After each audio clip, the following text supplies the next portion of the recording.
This dude gets more monthly views than Mark Rober, Ryan Trahan, and Dude Perfect combined. And chances are that you've seen one of his videos before, because he gets like 2 billion views a month. And a lot of people think that this dude's been doing YouTube for 12 plus years and has a ton of experience. Well, actually, he started YouTube in 2021.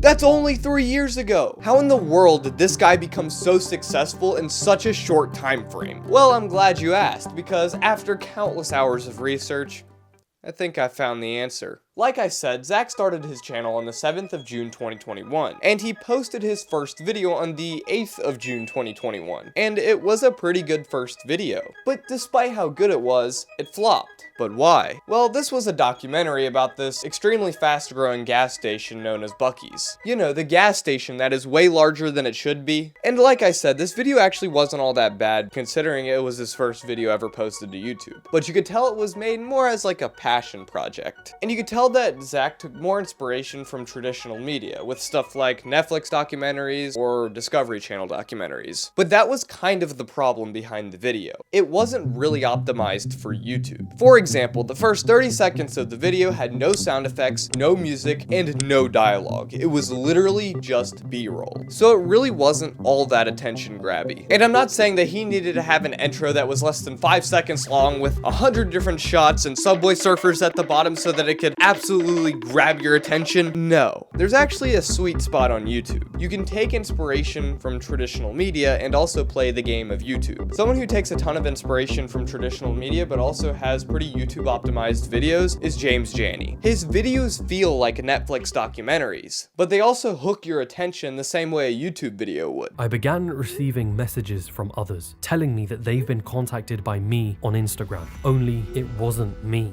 An imposter who had taken a username similar to my own, using my own profile picture, and having purchased fake followers. Another example of a channel that takes a ton of inspiration from traditional media is Styx. They take a ton of inspiration from film and TV, but they're still really good at playing the game of YouTube. Anyways, away from my little rant. Despite the video not performing, Zach still enjoyed making it, because a few months later, on the 20th of January 2022, Zach posted his second video. It was titled Alligator Gar, Houston's Best Kept Secret, and it was a pretty similar documentary to the last one. This one he essentially talked about and tried to catch a fish out of these bayous, I don't know how to say it. And it was also a pretty interesting documentary, but for the same reason, it didn't really get that many views. Although Zach enjoyed making these documentaries, they took a really long time to make, and like I said, they weren't doing too well. But lucky for Zach, about a year prior, YouTube rolled out this new feature called YouTube Shorts. Zach decided to take a swing at this new feature with a short titled Jeff Bezos' Net Worth versus Yours. This video was posted on the 9th of February 2022, and right off the bat, it didn't do too well, but it was a good short and it did have potential. This is $60,000. Let's pretend this equals Jeff Bezos' net worth of $186 billion, and the average net worth of a 35-year-old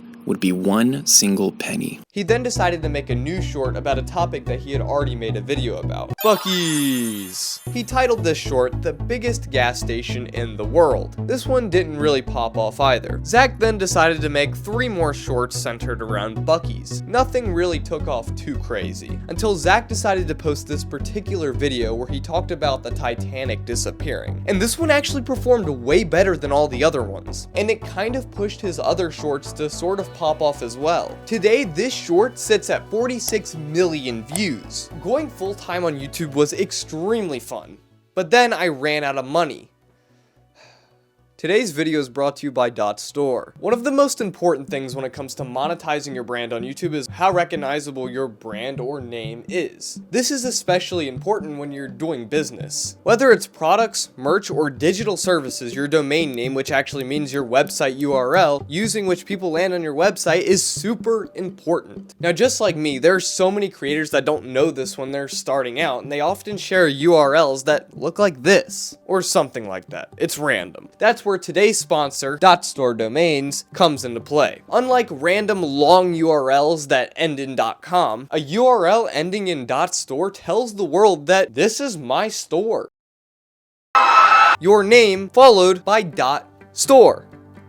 like this. This makes it instantly clear to my audience that this is the place to buy my official merch. So if you're thinking merch or cool products, you really don't even need to have it fully ready yet. You can secure your .store domain as soon as today. Some of the largest creators in the world trust .store. Just to name a few, MrBeast with MrBeast.store, iShowSpeed with Speed.store, and also Dude Perfect with DudePerfect.store. So why settle for long clunky URLs with a bunch of different numbers and hyphens? Make the smart move and get a .store domain. It's super affordable, just $1 for the first year. Go to www.go.store/tree and secure yours now using the deal I've bagged for you. Now, back to the video. You see, the reason that Zach's shorts started performing way better than his documentaries is because they were, well, short. Like I said multiple times, Zach's documentaries were all centered around super interesting topics, but he just didn't execute on the topics well enough for people to care. They were too long, but at the time, shorts had to be 60 seconds or less. So Zach was essentially forced to keep his videos short and concise and only talk about the most important and interesting bullet points within that specific topic. And look at that, people all of a sudden started to care. You could even see today that Zach's channel thrives off of interesting topics from full-length videos that he condenses down into shorts. For instance, take a look at this video about the Banker Street bank heist that Zach made. Their goal was to break into the vault of Lloyd's Bank next door. Well, this is just a video from the History YouTube channel that Zach thought was interesting. So he just took all of the most interesting and necessary parts and condensed them. And this is super cool because it gives Zach a super unique feeling to his videos. You see, YouTube Shorts has a bad reputation to them. Whenever you think of shorts, you think of brain rot. You think of this super sped up and oversaturated content. But Zach's videos are essentially a breath of fresh air from that content. Even though it was just shorts that he was posting, they still give off that documentary vibe and feeling. And you always end a Zach D Films short having learned something. Zach continued to post more shorts after this success. He would post up to 2 shorts a day, having insane consistency. And you would think it would be a bit before he had another video perform similarly to the Titanic video, right?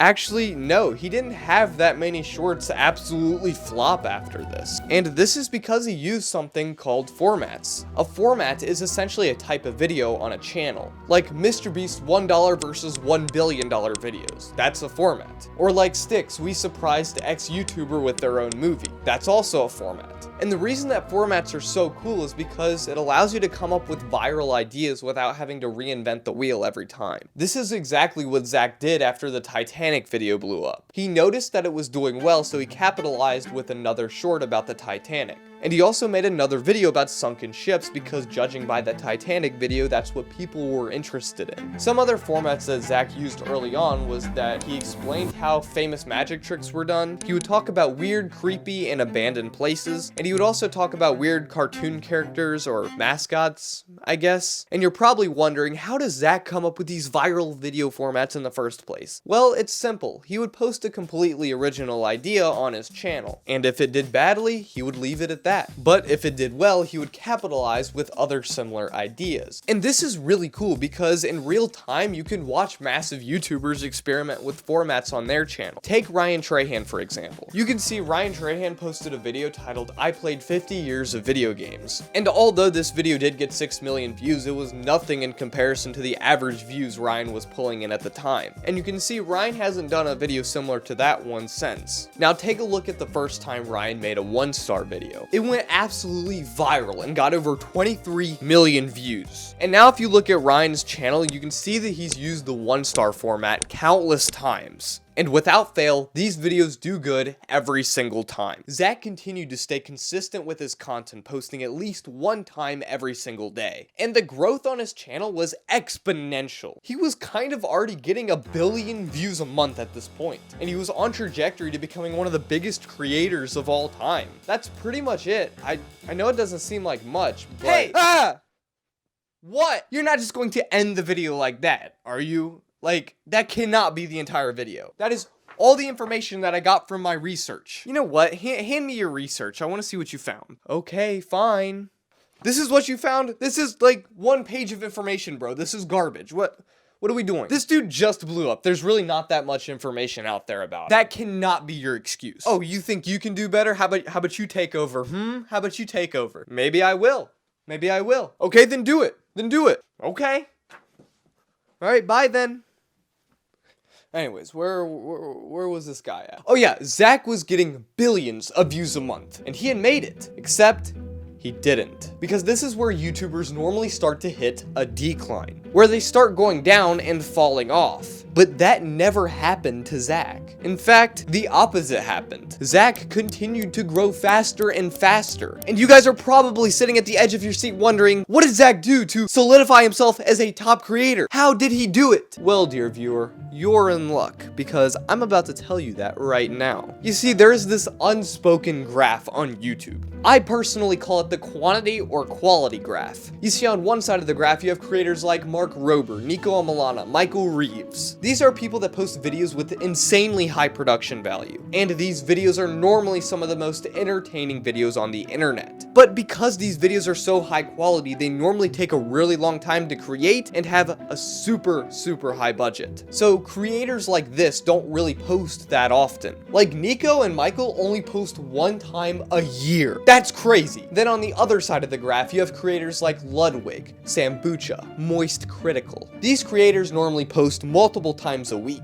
And for Moist Critical's case, he sometimes posts multiple times a day. And these videos are still super entertaining. But you could tell since these creators post so often, they're not able to keep up with such a high production value. Like Moist Critical doesn't even edit or have thumbnails. So what did Zach do, you may ask? I mean, the video is about him after all. Well, he essentially eliminated that graph from the equation. Not only does he post videos at an extremely high rate, but his production value is through the roof. His videos are well scripted, well edited, well animated, and well ideated. By Zach posting with such high quality and quantity, it essentially assures that his channel will stay at the top because not many people are able to compete with him. There's not many people that have the team, time, or budget to produce content at the level that he is, especially for shorts. Because as a lot of us know, shorts rev isn't really the best. So not many creators find it worthwhile to go this hard on shorts. But Zach is getting enough monthly views to essentially make it worth his time. And let me just say that the animations that Zach uses in his videos cost a lot of money. But when he started using them, they brought a huge leap to the quality of his videos. And it also probably saved him a ton of time. Zach or Zach's team most likely had to spend a significant amount of time searching for footage that would properly fit the short that he was making. And oftentimes the footage would either just be low quality or extremely hard to find. But with animators, he was able to make the videos look exactly how he wanted them to. And all of the footage would be of the highest quality. If there's one key takeaway from how Zach became so successful, it's that with everything he did, he always set himself apart from what everyone else was doing. He made it to where you couldn't find his content anywhere else. If you wanted a cool Zacty Films documentary vibe or learn something, you had to go to his channel to find it. Anyway, subscribe because I want